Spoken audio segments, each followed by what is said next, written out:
Բարև։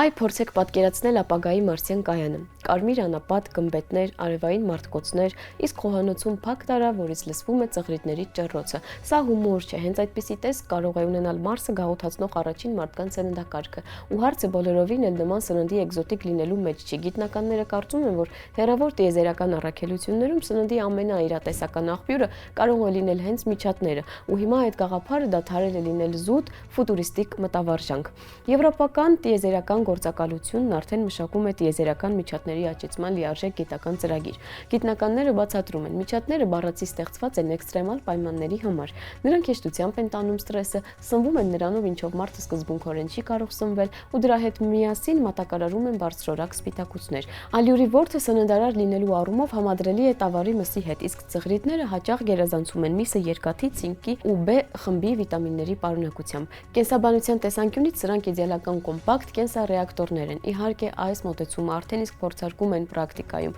2022 թվականին աստրոնավտ Սամանթա Քրիստոֆորետին փոքրիկ խոհարարական հեղափոխություն արեց միջազգային տիեզերակայանում։ Նա փորձեց հապալասի սալիկ պատրաստված ծղրիդների ալյուրի ավելացմամբ։ Երկրի վրա դա սովորական է հնչում, որովհետև այդպիսի բաղադրիչը պաշտոնապես թույլատրված է Եվրամիությունում։ Սակայն տիեզերքում դա առաջին քայլն էր դեպի իսկական միջատային ճաշացանկ։ Իսկ ինքը տիեզերական սնունդն արդյոք ստուգվել է անկշռության պայմաններում։ Պարզվում է, այո, ստուգվել է CRISP գիտափորձում, տնային ծղրիդներն իրենց անսպասելի լավ են զգացել։ Ուղեծրին թրթուրները ավելի շուտ են հայտնվել, քան երկրային կոնտրոլային խմբի դեպքում։ Այո, եղել են նյուանսներ։ Կոորդինացման համար պատասխանատու նյարդային համակարգ ավելի վատ է աշխատել։ Կարծես ծղրիդները մի փոքր կորցրել են հավասարակշռությունը, սակայն ընդհանուր առմամբ կենսացիկլը չի խախտվել։ Ալյուրի ворթերը պակաս դիմացկուն են եղել։ Ուղեծրին կարճ ժամանակ մնալուց հետո թրթուրների մոտ 1/3 այդպես էլ չի հարսնյակավորվել։ Ստրեսը չափազանց ուժեղ է եղել, սակայն կենդանի մնացած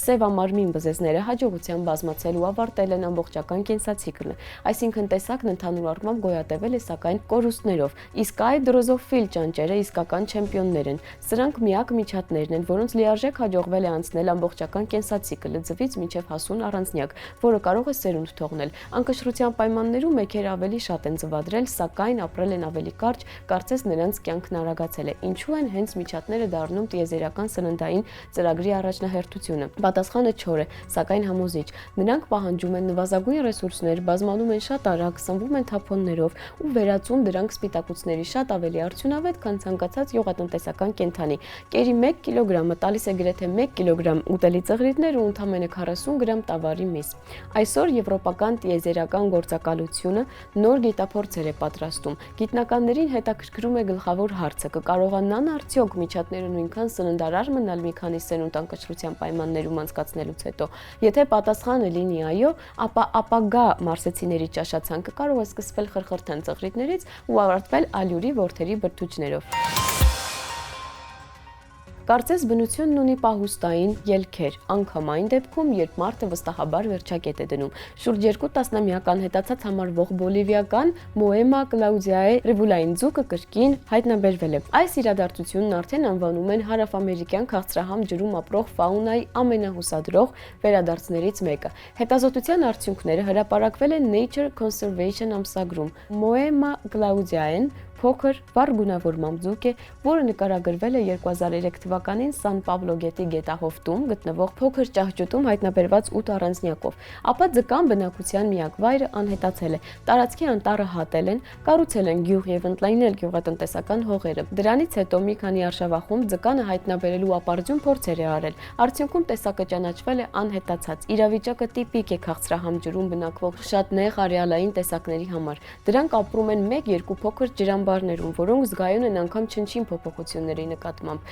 Աղտոտում, գիշատիչների ներխուժում, չորացում եւ փխրուն պոպուլյացիան կարող է անհետանալ բառացի 1 սեզոնի ընթացքում։ Վերջին տասնամյակներին նման ողբերգություններ բազմիցս են գրանցվել, ու քաղցրահամ ջրում ապրող ձկների մի շարք տեսակներ անվերադարձ անհետացել են, սակայն երբեմն բնությունը զգուշավոր լավատեսության առիթ նույնպես տալիս է։ 2021 թվականին գիտնականները վերահայտնագործել են բաատմանյան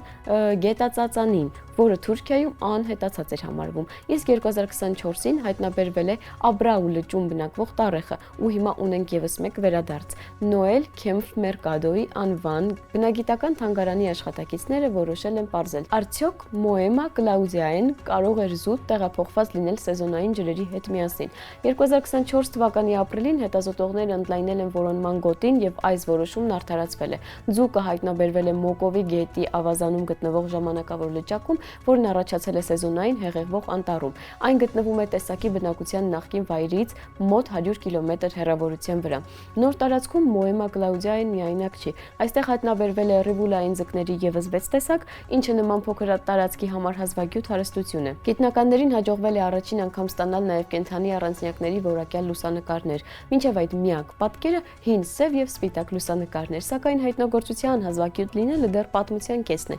Գիտնականները շեշտում են, որ տեսակի կարգավիճակը մնում է կրիտիկական։ Բոլիվիայում, ինչպես ընդհանուր Ամազոնիայում, անտառները շարունակում են սրընթաց անհետանալ գյուղատնտեսության ճնշման տակ։ Եթե հայտնաբերված տարածքը չստանա պահպանվող կարգավիճակ, Մոեմա Կլաուդիայի ճակատագիրը կրկին կարող է վտանգված լինել ու այս անգամ վերջնական։ Այս ընթացքում գիտնականները շարունակում են ֆիքսել քաղցրահամ ջրում ապրող ձկների զարմանալի վարքագիծը։ Վերջերս կենսաբանները հետևել են, թե ինչպես են հազարավոր հարավամերիկյան լոքոյաձկներ բառացի մագլցում ջրվեժնի վեր, լողաթևերով կառչելով քարերից։ Ենթադրաբար այսպես նրանք տեղափոխվում են ձվադրման վայրեր։ Սա եւս մեկ հիշեցում է այն մասին, որքան բարդ ու հնարամիտ կարող են լինել կենդանի օրգանիզմները գոյատևման համար պայքարում։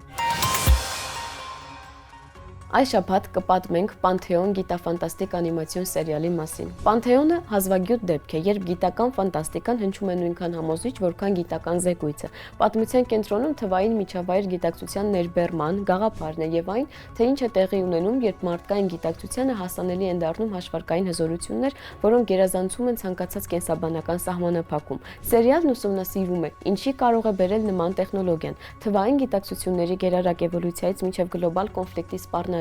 Պանթեոնն առանձնահատուկ է նրանով, որ հիմնվում է արհեստական բանականության, նեյրոգիտության եւ թվային անմահության հետ կապված իրական գիտական աշխատանքների վրա։ Այն ցույց է տալիս, ինչ տեսք կարող է ունենալ սերվերներում ծնված առաջին թվային քաղաքակրթությունը։ Այդ իսկ պատճառով սերիալը դարձել է վերջին տարիներին գիտական առումով ամենաբարեխիղճ եւ քննարկվող անիմացիոն նախագծերից մեկը, իսկ այսօրվա համար այսքանը, կհանդիպենք։